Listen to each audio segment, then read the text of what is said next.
Hello, and welcome to the first ever Role Player of the Year videocast. I'm Dylan Posner, and this is Boaz Dolny-Lipsy. And today we're going to talk about a few things relating to the world of sports. We're first going to start off with some fantasy football players to be on the lookout for.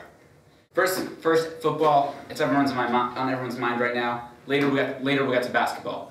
So let's start, Dylan. Who are you looking at fantasy football? Who's on the rise? So right now on the rise, any wide receiver on the Pittsburgh Steelers.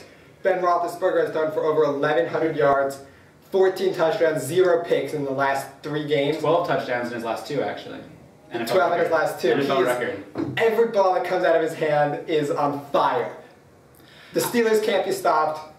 You got to just get Antonio Brown. He should be a wide receiver across the board. Marcus Whedon and Martavis Bryant. Martavis. If I have any wide receiver, I'm trading him for Antonio Brown right now. Someone says, oh, I like Demaryius Thomas, I'd consider flipping him for Antonio Brown. He seems like he's the #1 overall receiver right now, and if someone will take that deal, you make that deal. I actually disagree with you a little bit on Martavis Bryant. I think he's a little fluky and not playing on enough of Pittsburgh's overall snaps. And I don't think the 12 touchdowns is going to happen every 2 games for the rest of the season. So 2 players I think really on the rise are both on the historically amazing Denver offense. I like Monty Ball and Julius Thomas.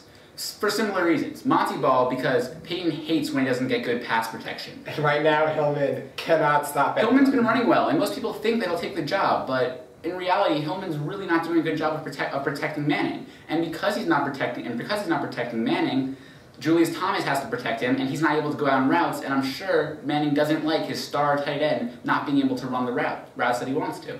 Another player that I particularly love is Carson Palmer. The guy's an ancient at this point.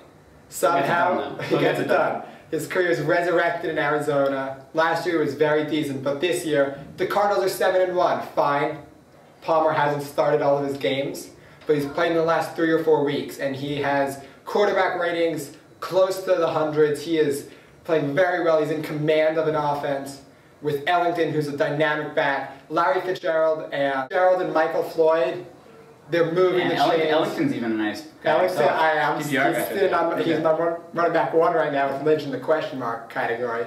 But Palmer's firing, and he tore up the Cowboy defense. Yes, yeah. So moving on to basketball, actually, there's a few guys I really want to watch this year. I mean, there's teams and people who want to watch. I mean, I know a team you want to watch is the Hornets. I want to start with the Hornets. A few years ago, that motley crew they couldn't win like 15 games. But now with Kemba Walker, with Michael Kidd-Gilchrist, Gilchrist. Yeah. So Kemba Walker, Michael Kidd-Gilchrist, who's still a developing project, but he's getting there. Big Al Jefferson, Marvin Williams on the older end, but they have Noah Vonleh and Cody Zeller. I mean, that's going to be a nice front court, though. And as their Gary Neal and Lance, they got Lance. I mean, the Vonleh Davis front court, do you think that could be like the rivals to the Embiid Noel front court? I think that's going to be fun. That could be fun. That could be fun as the crapshoot teams of the past 4. I mean, yeah, speaking of Anthony Davis, he's actually my player to watch for this year. I mean, we have, right now, Kevin Durant's out, and here's, conspiracy time. Conspiracy theory. So, Kevin Durant is out right now for the next 5-6 weeks. Next 5 to 6 weeks. So that already puts him well behind in the MVP voting, and he also has to come back. Russ isn't here. It's a little bit of a mess right now. LeBron James is on a new team, the new coach, David Blatt. Last time in Spo, and that was his first year, was that 2011, I think? 2011. 2011. One, right? I don't remember, but 2011 was Spo. I mean, Spo we now know is a great coach, and he didn't figure it out to the end of the year. They started playing well in March and April, right in time to make it to the Mavs, and they lost. Not once, but 4 games against the Mavs. My theory? Anthony Davis is going to be our MVP. Hey, he's stealing, just like everyone thought it was Jordan to lose. Jordan retires, Hakeem walks in, takes the title. Should have been yours. I think everyone thinks it's going to be trading back and forth. Kevin Durant, LeBron, Kevin Durant, LeBron. Eventually, Davis gets his. I think he gets his now. They trade, he gets it eventually more. The NBA MVP race is all about narrative. And right now, Davis is on that same team he's been drafted on. I think Davis could put up a double-double 5. So to clarify what a double-double 5 means, 10+ points a game, 10+ rebounds a game, and I think he'd get 5+ blocks per game average-wise.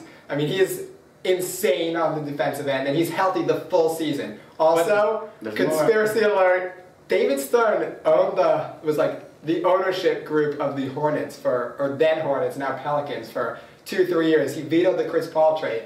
David Stern, now retired as commissioner, the shots in New Orleans means he can make things happen. I mean, you heard it here first. We believe David Stern is involved in a conspiracy theory to get Anthony Davis the MVP.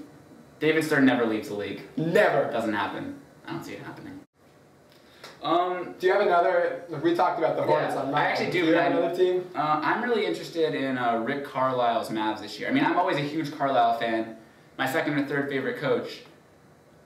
Carlisle can do some great things with that team. Last year, with a team basically consisting of Dirk and Monta pick and rolls, which are still happening, obviously, he was able to make that team the most efficient team in the league.